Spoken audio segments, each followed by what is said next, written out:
everybody, what is going on? This is Anthony with the VR Game Rankings YouTube show, and you guys are tuned in to the daily vlog series. Today is Tuesday, March 20th. This is episode 122 of our show, and GDC week continues. Yesterday, obviously, we got a lot of different news stories that popped out relating to GDC, and I expect that situation to continue today as well as through the rest of the week. Sometimes we're going to have some late breaking stories that come a little bit later, and sometimes we're going to have a lot of big news stories that hit early in the morning, and it will just vary like that. But before we get into today's stories, I did want to talk briefly about the reaction that happened yesterday to the fallout, if you will, from the price reveal of the HTC Vive Pro, because this was all over the internet. It was all over the various VR subreddits. A lot of talk yesterday about this pricing and about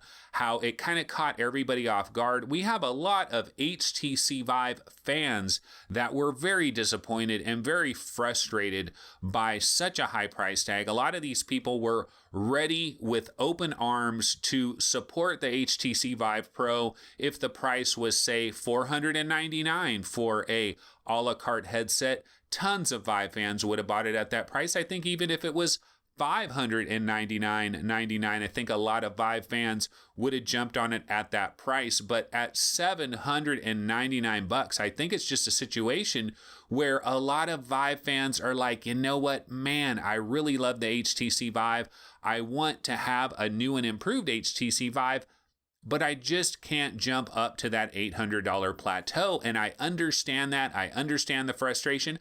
And one of the things that I'll say to everybody out there that's in this boat is, you know what, there could be a silver lining here, because one of the things that we have to consider is the upgrade really that great? That's what I kind of come back to is, honestly, I wasn't that interested in the HTC Vive Pro, because when I found out about the resolution, we're basically talking about a Samsung Odyssey that is in there. We're talking about a built-in deluxe audio strap, you know, the microphones, the extra cameras on the front. Will anything ever actually materialize out of that? That remains to be seen.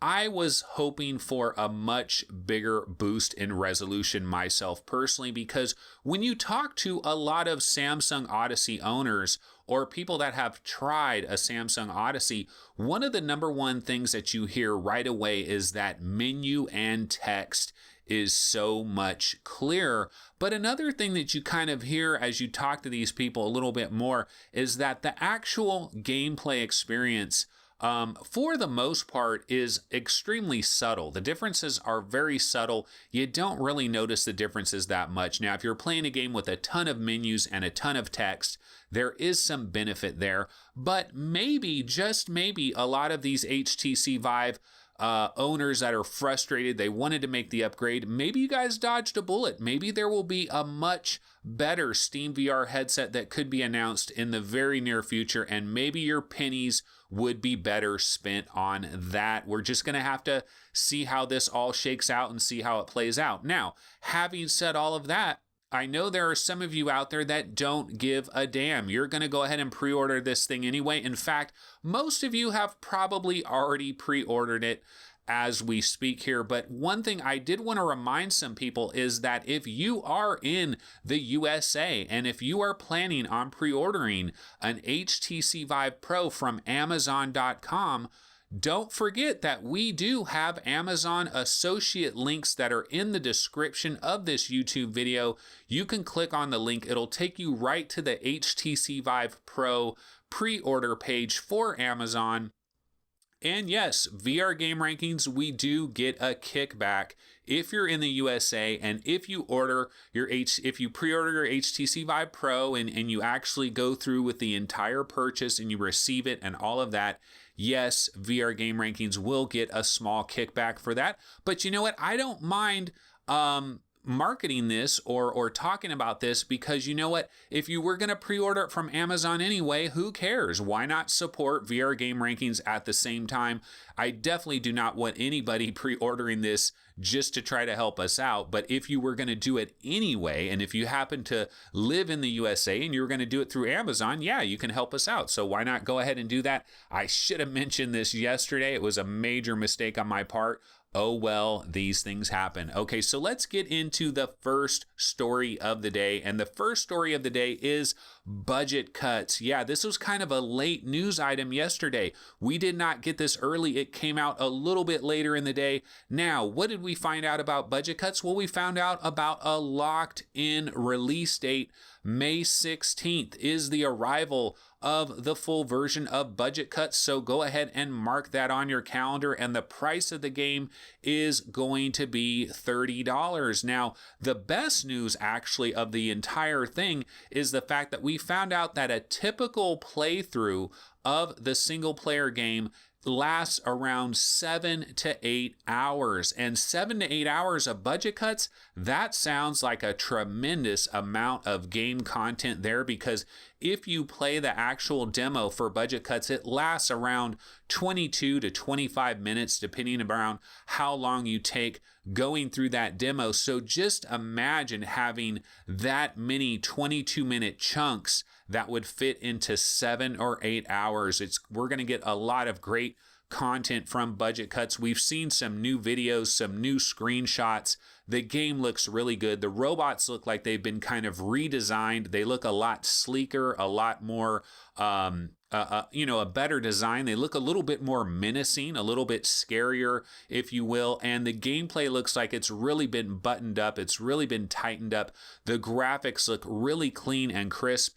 And there seems to be a lot of work that has gone on with this game from a standpoint of lighting. Lighting seems to be a very big part of this game. In fact, some of the people that have demoed the game have said that you're in certain areas where it's very dark, you're in other areas where it's very light, and then there's also light switches that you can flip on or flip off, and it has something to do with the gameplay. Like it changes the gameplay up a little bit. Probably the robots that are patrolling around, if you're in the dark, maybe it's harder for them to notice you. If you turn on the lights, you can see a lot better, you know what's going on, but the robots can probably see you better as well. So we are super excited for budget cuts. May 16th, a locked-in date. There's been a lot of good news in the VR gaming industry lately. I mean, we heard about Skyrim is coming, and now we know about budget cuts. So it is a beautiful thing. We're going to get 2 of our most wanted VR games within a 60-day period. That is awesome. So we're definitely looking forward to budget cuts on May 16th. Okay, so story number 3 that I wanted to get into is Vive Trackers 2.0 are now live. If you go to the HTC Vive website, if you go to the accessory section and you want to order yourself a Vive Tracker, odds are you are going to be ordering Vive Tracker 2.0. Now, how do you tell the difference between the original Vive Tracker and the new and improved Vive Tracker? Well, new and improved from the standpoint that it is forwards compatible with the new base stations that are going to be coming later this year. And the way you tell the difference is the little Vive logo that is on the tracker itself. If the Vive logo is blue, that is the 2.0 tracker. If the Vive logo is kind of white or grayish in color, that is the original Vive tracker. Also, when you are about to order this tracker, it will have in parentheses 2018, that is the new Vive tracker. So if you get it set up to order it and you don't see 2018 in parentheses right next to the Vive tracker, you might be getting one of the old ones. So maybe back out of that order, don't do it. Hopefully, eventually, all of the old Vive trackers will be completely gone, and the only tracker that anybody will get when they order it is the brand new one. Now, some people might say, this doesn't really matter. It only matters if you're going to end up getting these new lighthouses at some point in the future. But, it's a good idea to future-proof anyway, because you never know what's going to happen. You never know what headset you're going to end up getting, say, 8 or 9 months from now. You could end up with a new Steam VR headset that has the new base stations. You might as well have the future-proof trackers. So that is good news there. The price is the same. It is still $99. There is no change on that.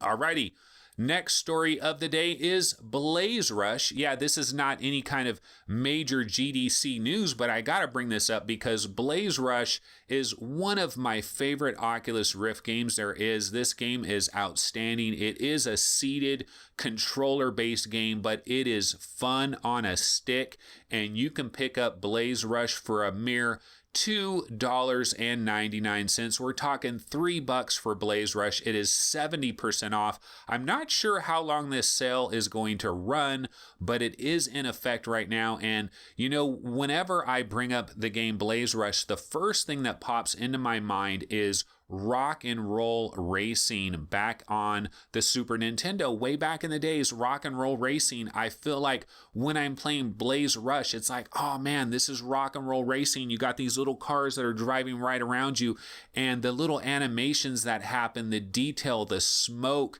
when your car crashes and a bunch of parts fly all up into the air. The detail, the clarity is so good. It is just an awesome game, incredibly fun, very enjoyable. BlazeRush, only $3. If you don't already have that, make sure to grab that. Of course, most of us already have that because it has been on sale a number of different times. We've seen it for $5 a lot of different times, but now it's only $3. That is a great deal. And before I bounce out of here today, I did want to cover Apex Construct, which has released today for the Oculus Rift and for the HTC Vive. The game is available on the Oculus Store as well as Steam. It is $29.99. This game is being brought to us by Fast Travel Games. Now, of course, this game did launch originally on the PlayStation VR about a month ago. Fast Travel Games did provide me with a code for the PSVR version. They've also provided me with a code for the Steam VR version, so full disclosure as far as that goes. Now, I really enjoyed the PlayStation VR version. The one main issue I had with the PlayStation VR version is sometimes the controls got a little bit hectic, especially from the standpoint of the snap turning. Now, I believe the developer over time, they patched that snap turning and kind of fixed it, because the more I played it in later sessions, I didn't notice it really bothering me very much. But now when we get to the Oculus Rift and the HTC Vive version, I'm actually playing this, of course, on my Oculus Rift, I don't notice any problems whatsoever. There's no problems with the snap turning. Snap turning works beautifully. The free locomotion works beautifully. Teleporting works beautifully. Everything is working great with this game. And so what is my take on Apex Construct? Should you plunk down $30 on this game? Well, honestly, I think it's a really good game. I think it's a great adventure game. It has a legitimate story. That's the one thing that Fast Travel Games is doing with this game. They've really developed a story with this game. And so as you're going through it, you're accessing computer terminals, you're picking up little notes that are left behind. You're picking up bulletin boards with information written on them, and it kind of fleshes out the story. And the story is fleshed out through notes that are left on the computer terminals, and the story is kind of unfolding as you go along. It's not an incredibly action-packed game. There's a lot of slow moments, a lot of exploratory moments, but then occasionally what happens is the action flares up and you'll enter a combat situation. The music will all of a sudden kick in, and then boom, you are now in a combat situation, and it's basically bow and arrow combat is what you're working with here. If there is a downside to the game, I'd say maybe the biggest downside is there's really only one enemy that you deal with. There's not a lot of different enemies, which that could have provided a little bit more of a little bit more variety there. And then the other problem is that the music kicks on, you immediately know when you're going to get into combat. So there's no question there. So when you don't have any of the music blaring in the background, you know that you can kind of relax, that it is not a combat situation. And then when the music comes in blaring, boom, you know that combat is there. Now, what about the graphics? Have the graphics been improved by leaps and bounds over PSVR coming to the Oculus Rift and to the HTC Vive? I don't know that the graphics have improved necessarily by leaps and bounds, but the game does look better. The game looks cleaner, crisper, and really one of the biggest improvements is just the room scale factor. When you're playing it on PlayStation VR, if you accidentally get yourself turned around a little bit, you'll get this message that pops up on the screen to turn around and face your sensors. It's a very annoying thing that happens in a lot of PSVR games, and the beauty of room scale, if you go into the options and you turn this on, you'll never see that message throughout this game, which that improves it greatly. And just being able to kind of walk around, move around, have pinpoint accuracy, pinpoint tracking compared to the Move controllers, it does feel quite a bit better. I really am enjoying Apex Construct. The game isn't perfect. The game does have some minor issues. Graphics are a little similar to Eagle Flight. They're very cartoonish, so some people might want a little bit more realism in their graphics. I liked how colorful and bright everything was, and I feel like it's a really cool world to explore. And if you're the type of gamer that likes to kind of take your time and explore your way through the world and have the story slowly unfold as you move along through the world with some light combat, that's kind of what this game brings to the table. Now, on one hand, I'll say it's kind of bad timing for fast travel games because they are releasing their game at a very busy time on the VR gaming scene, because I believe the Mage's Tale arrives for HTC Vive players tomorrow. You've got Arc Park or not tomorrow, but in a couple of days, the Mage's Tale is coming out.